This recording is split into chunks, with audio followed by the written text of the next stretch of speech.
আফরা ইবনাত ইকরা এই শান্ত মেজাজের মেয়েটি আসলেই কি সুসাইড করেছে দর্শক, নাকি তাকে সুসাইড করতে বাধ্য করা হয়েছে অভিনেতা জাহির আলভির পক্ষ থেকে?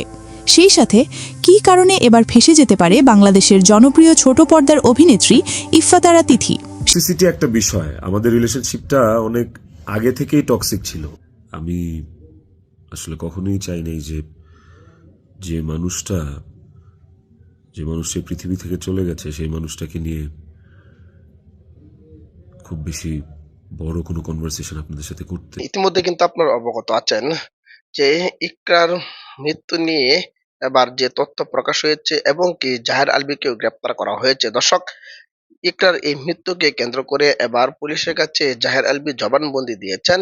যে জবানবন্দিতে স্পষ্টভাবে সে স্বীকার করেছেন যে আলভি নিজেই তার স্ত্রীকে আত্মহত্যা করার জন্য খুব প্রেশার ক্রিয়েট করেছিলেন। দর্শক, এমনকি তার জন্যই ইকরাম মারা গিয়েছেন এমন কিছু তথ্য এবার পুলিশের কাছে আলভি নিজেই প্রকাশ করেছেন। দর্শক, চলুন এই ভিডিওর মাধ্যমে আমরা বিস্তারিত দেখে আসি।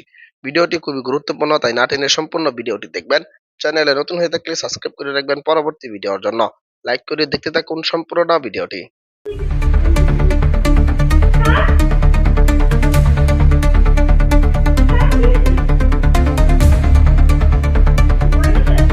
আফরা ইবনাত ইকরা এই শান্ত মেজাজের মেয়েটি আসলেই কি সুসাইড করেছে দর্শক, নাকি তাকে সুসাইড করতে বাধ্য করা হয়েছে অভিনেতা জাহির আলভির পক্ষ থেকে?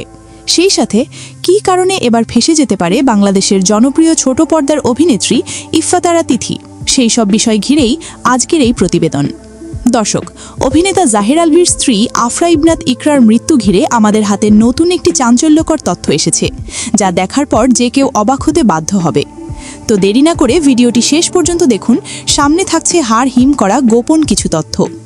আমার মাননীয় প্রধানমন্ত্রীর কাছে এতটুকুই রিকোয়েস্ট থাকবে যে তিথি আলভি ওদের মামলাটা একটু ভালো করে একটু এন্ট্রিফাই করা দরকার। তো ভিডিওটি শুরু করা যাক। অভিনেতা জাহির আলভির স্ত্রী আফরা ইবনাত ইকরা 2026 সালের 28 ফেব্রুয়ারি মৃত্যুবরণ করেন। 2026 সালের 28 ফেব্রুয়ারি দুপুর 1টায় মিরপুর ডিওএইচএস এলাকার একটি বাসায় আত্মহত্যা করেন বলে সোশ্যাল মিডিয়ায় ছড়িয়েছিল বিষয়টি। কিন্তু দর্শক, এর পিছনে অন্য কারো হাত রয়েছে বলে একটি সূত্র নিশ্চিত করেছেন। স্ত্রীর মৃত্যুর খবরটি অভিনেতা জাহির আলভি নিজেও নিশ্চিত করেছিলেন সেই সময় এই অভিনেতা জাহির আলভি শুটিংয়ের কাজে নেপালে অবস্থান করেছিলেন এবং সেখান থেকেই এই অভিনেতা সামাজিক যোগাযোগ মাধ্যমে দেওয়া এক পোস্টে স্ত্রী ইকরার মৃত্যুর খবরটি নিশ্চিত করেছিলেন তার ব্যক্তিগত হ্যান্ডেলে। কিন্তু এর আগে 2026 সালের 28 ফেব্রুয়ারি শনিবার সকাল 9:53 নিজের ফেসবুক অ্যাকাউন্টে একটি পোস্ট শেয়ার করেছিলেন ইকরা। মৃত্যুর কয়েক ঘন্টা আগেও স্বাভাবিকভাবেই অনলাইনে উপস্থিত ছিলেন তিনি, যা দেখে অনেকেই বিস্ময় প্রকাশ করেছিলেন।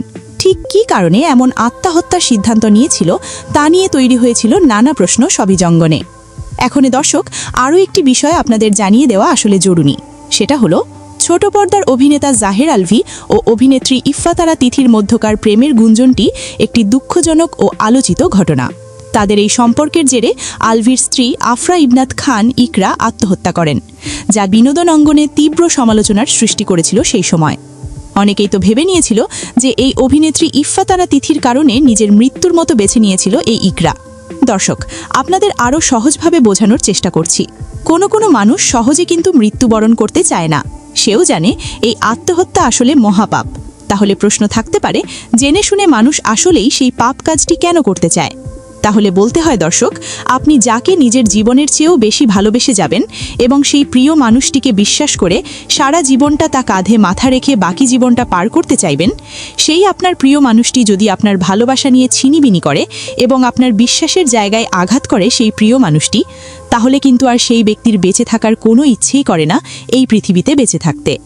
সেখানে যদি আবার সেই প্রিয় মানুষটি যাকে আপনি বিশ্বাস করেন, সেই প্রিয় মানুষটি যদি আপনার বেঁচে থাকার ইচ্ছেটুকুও শেষ করে আপনাকে মৃত্যুর দুয়ার পর্যন্ত পৌঁছে দিতে চায় আপনার সেই প্রিয় মানুষটি, তখন আসলে আর আপনার বেঁচে থাকার কোনো ইচ্ছে আসলে আর থাকে না।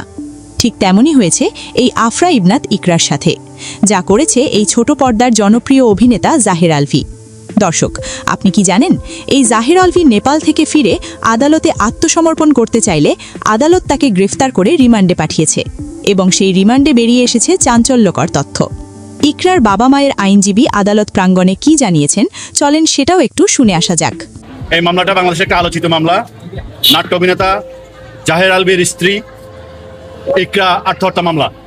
আজকের এই মামলায় এই মামলার মূল আসামি জাহের আলভী স্বেচ্ছায় আত্মসমর্পণমূলক বিজ্ঞ আদালতে জামিন আবেদন করেছেন।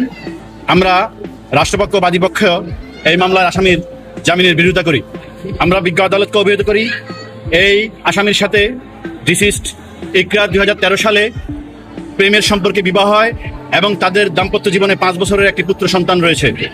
গত 2 বছর থেকে এই আসামি জাহের আলভী বিভিন্ন মেয়েদের সাথে পরকীয়া সম্পর্কে লিপ্ত। সেই পরকীয়া সম্পর্ক থেকে এই ইকরার সাথে ইকরার সাথে দাম্পত্য কলহ চলে আসতেছে।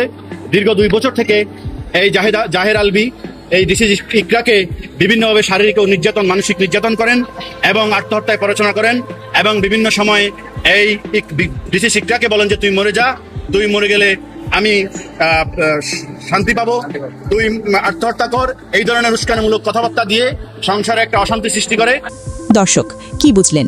একজন ঘরের স্বামী যদি বলে তুই আসলে মরে যা, তুই মরলে আসলে আমি শান্তি পাবো, এই কথা যদি কোনো ভালো পরিবারের মেয়ে শোনে স্বামীর কাছ থেকে, সেই মেয়ে আসলে ইদিক বিধিক না দেখে সে চিন্তা করবে আসলে এই সুসাইডের মতো বিষয়টি সে মাথায় নেবে, এবং সেটা সে করবে কারণ তার বিশ্বাসের জায়গাটুকু আর তার চিনতে বাকি রইল না। কেননা ঘরের স্বামী যদি এই কথা বলে তার আসলে বেঁচে থাকার অধিকার নেই বললে মনে করেন সেই আঘাতপ্রাপ্ত ব্যক্তি। সেই আঘাতপ্রাপ্ত ব্যক্তির কাছে শুধু তখন মনে হয় এই আত্মহত্যার বিষয়টি আসলে অনেক সহজ মনে হয় তার কাছে। এভাবে অনেক মেয়েই সুসাইড করছে, এভাবে অনেক মায়ের বুক খালি হচ্ছে এই বাংলাদেশের মাটিতে। দর্শক, এখানে যে জাহের আলভীর প্রেম বা পরকীয়ার বিষয়টি সামনে এসেছে বিজ্ঞ আদালতে, সেই পরকীয়া প্রেমিকা তথা অভিনেত্রী তিথিও কিন্তু অলভির সাথে সমানভাবেই অপরাধী। কেননা তিনি কিন্তু জেনে শুনে এই ইকরার সংসারে বাম হাত ঢুকিয়েছেন। তিনি ভালো করেই জানেন যে এই আলভী একজন বিবাহিত পুরুষ এবং তার ঘরে রিজিকের মতো একটি পুত্র সন্তান রয়েছে। সেই সুখের সংসারে কিভাবে এই তিথি ভেঙে দিতে পারল, এই প্রশ্ন সাধারণ জনগণের। দর্শক, জাহের আলভী তো বর্তমান গ্রেফতার এবং রিমান্ডে আছে, কিন্তু এখন প্রশ্ন হলো আপনাদের কাছে আমাদের পক্ষ থেকে, প্রেমিক যদি কারাগারে থাকে তাহলে প্রেমিকা তিথি কেন বাইরে ঘোরাফেরা করছে? কেন এখনও বাইরে এই অভিনেত্রী? এই প্রশ্ন আপনাদের মাঝে রেখে গেলাম দর্শক। এই অভিনেত্রী ইফফাতারা তিথি, তিনি কি এখনই নির্দোষ আপনাদের মতে? জানিয়ে দিন কমেন্ট করে আপনাদের মতামত। এবং এই অভিনেত্রী তিথি যদি এই ইস্যুকে ঘিরে দোষী হয় তাহলে তার জায়গা আসলে কোথায় হবে, কারাগারে না বাইরে? তা কমেন্ট করে জানিয়ে দিন আপনাদের মূল্যবান মতামত। ভিডিওটি ভালো লাগলে লাইক দিন, শেয়ার করুন। আরও এমন লোমহর্ষক ও গত এক সম্মানিত দর্শক, আশা করি সকলে পুরো ভিডিওটি দেখলেন। এই ভিডিও সম্পর্কে অবশ্যই আপনাদের মতামত ভিডিওর কমেন্ট বক্সে লিখে জানাবেন।